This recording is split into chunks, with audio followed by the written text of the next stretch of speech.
ले कालोड़ी टाइनवेग नहीं ले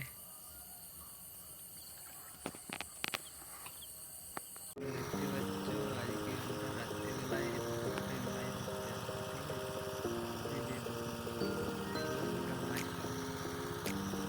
ঠিক আছে চলো ভিডিওটা দেখতে থাকো দেখতে পাচ্ছ রাত হয়ে গেল তারপর আমরা পোলো আর রড নিয়ে বেরিয়ে গেলাম দেখি মাছ পাই কি না পাই দেখতে থাকো ভিডিওটা তোমরা ঠিক আছে আর আমাদের ভিডিওগুলো ভালো লাগলে অবশ্যই চ্যানেলটাকে সাবস্ক্রাইব করবে এরকম ভিডিও দেখার জন্য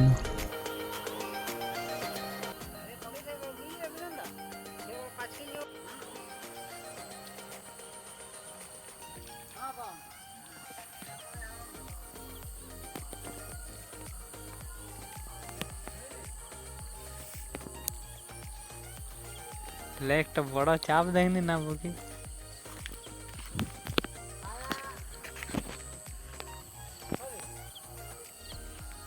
ले कालोड़ी टाइनवेग नहीं ले